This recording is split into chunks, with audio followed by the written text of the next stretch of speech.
Hello and welcome.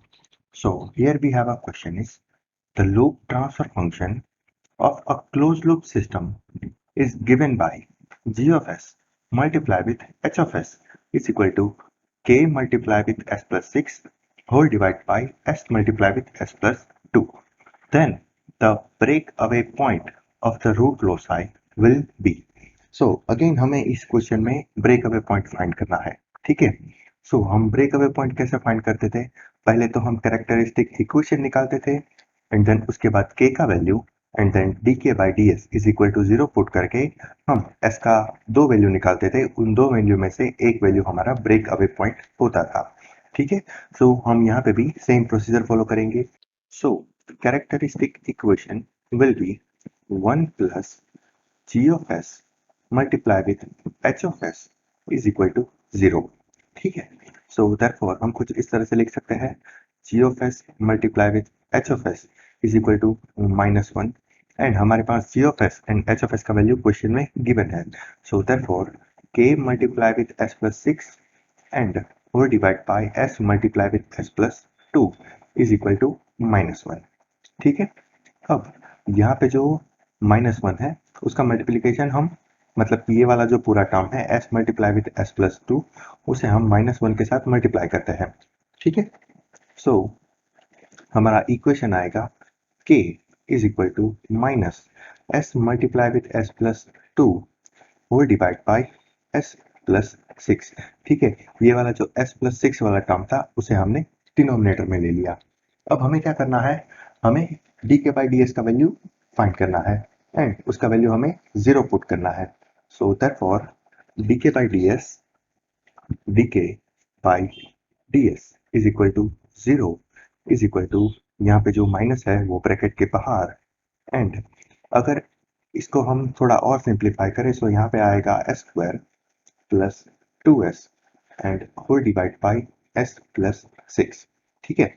अब अगर इसे s के रिस्पेक्ट में डिफरेंशिएट करें तो फिर हमें यहाँ पे मिलेगा 2s plus 2 multiply with s plus 6 minus 1 multiply with s square plus 2s. ठीक है. होल डिवाइड बाय यहाँ पे जो हमने s प्लस 6 लिया है उसका स्क्वायर. ठीक है. अब यहाँ पे जो s प्लस 6 का होल स्क्वायर है वो 0 के साथ मल्टीप्लाई होकर 0 हो जाएगा एंड ये जो माइनस साइन है वो भी इज इक्वल टू के उस साइड चली जाएगी. सो देयरफॉर वो भी क्या हो जाएगी? वो भी निकल जाएगी. सो अभी हमारा फाइनल जो बनेगा इक्वेशन वो कुछ इस तरह से बनेगा 2s square plus 12s plus 2s plus 12 minus s square minus 2s is equal to 0. अब यहाँ से 2s से 2s कैंसिल एंड यहाँ से s square and s square cancel. So यहाँ पे आएगा s square plus 12s plus 12 is equal to 0. ठीक है. अब हमें क्या फाइंड करना है? s की वैल्यू. ठीक है. हमारे पास सेकेंड ऑर्डर इक्वेशन है. सो हमें यहाँ पे s का दो रूट फाइंड करना है. सो उसके लिए हमारे पास फॉर्मूला क्या है? माइनस बी प्लस और minus under root of b square minus 4ac divide by 2a. ठीक है. अब b का वैल्यू हमारे पास क्या है? -12 है एंड आगे जो माइनस है उसकी वजह से आ गया -12 plus and minus under root of b square क्या होगा? 144 माइनस 4. a का वैल्यू क्या है? 1 एंड c का वैल्यू क्या है? 12 डिवाइड बाय 2. सो अगर आपने इसे सिंप्लीफाई किया सो आंसर आएगा -12 plus and minus 9.79 divide by 2. ठीक है. एंड हमें s का दो वैल्यू मिलेगा. s1 का वैल्यू मिलेगा -10.89 एंड s2 का वैल्यू मिलेगा -1.015. ठीक है. सो हमें यहाँ पे s की दो वैल्यू मिली लेकिन उनमें से कौन सा ब्रेक अवे पॉइंट है वो हमें फाइंड करना है. ठीक है. So break away point find करने के लिए हम क्या करते थे? पहले तो हम एक ग्राफ बनाते थे. ठीक है. अब हमारे पास इस इक्वेशन में पोल एंड जीरो का वैल्यू क्या है? पोल हमारे पास फर्स्ट पोल कहाँ पे लोकेट कर रहा है? 0 पे. ठीक है. सेकेंड पोल कहाँ पे लोकेट कर रहा है? s इज इक्वल टू -2 पे. मान लीजिए ये वाला -2 है. ठीक है. सो यहाँ पे हमारा सेकेंड पोल एंड हमारा जीरो कहाँ पे लोकेट कर रहा है, एस इज इक्वल टू -6 पे। सो यहाँ पे हमारा जीरो हो गया -6 पे। ठीक है, अब हमारे पास एस का मिनिमम वैल्यू क्या है, -1.015। सो -1.015 एंड एस का मैक्सिमम वैल्यू क्या था, -10.89। ठीक है, ये दो वैल्यू हमारे पास थी। अब इन दोनों वैल्यू के लिए हमें चेक करना है कि कौन सा हमारा ब्रेक अवे पॉइंट होगा। ठीक है, सो प्रीवियस वीडियोस में हमने क्या बताया था, अगर आप किसी एक पॉइंट पे खड़े होकर राइट साइड में देखो तो राइट साइड में odd number of poles and zeros का जो टोटल है वो होना चाहिए।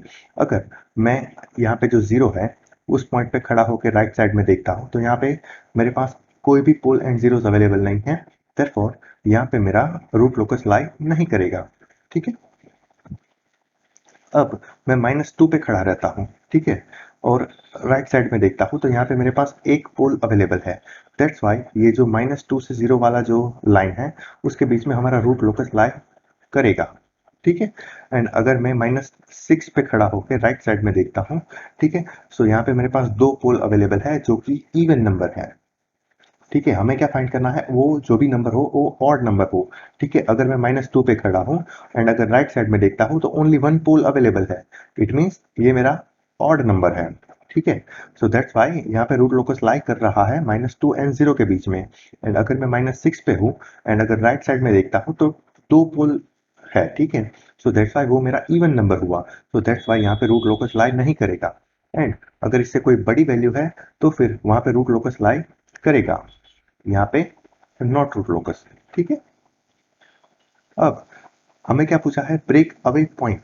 ब्रेक अवे पॉइंट, अब ये देखो -1.015 वो कहाँ पे आएगा, अप्रोक्सीमेटली यहाँ पे आ सकता है। ठीक है, अप्रोक्सीमेटली यहाँ पे आ सकता है। एंड -10.89 वो -6 से उस साइड आएगा, अप्रोक्सीमेटली मान लीजिए यहाँ पे आ रहा है -10 वाला, एंड यहाँ पे आ रहा है -1.015 वाला। ठीक है, अब उन्होंने क्या पूछा है, break away point. Break away point का मीनिंग क्या होता है कि जब भी आपके पोल जो है वो जीरोस की तरफ आगे बढ़े तब एक पॉइंट ऐसा आएगा जब वो दोनों एक दूसरे से डिफरेंट डायरेक्शन में जाएंगे। ठीक है, वो एक पॉइंट पे मिलेंगे। ठीक है, वही पॉइंट हमारा ब्रेक अवे पॉइंट होता है। सो अगर ये वाला जो पोल है जो कि -2 पे है वो यहाँ से जाएगा एंड इस तरह से होके यहाँ पे जो -10 वाला पॉइंट है उससे मिलेगा। एंड ये वाला जो पोल है जो -0 पे है वो क्या करेगा, इस डायरेक्शन में आगे जाएगा एंड देन यहाँ से होते हुए -10 वाले पॉइंट को मिल जाएगा। सो ये वाला जो हमारा पॉइंट है वो वाला पॉइंट कौन सा है, -1.015। ठीक है, वो हमारा हो गया ब्रेक अवे पॉइंट। एंड ये जो हमारा है -10.89 वो हमारा हो गया ब्रेक इन पॉइंट।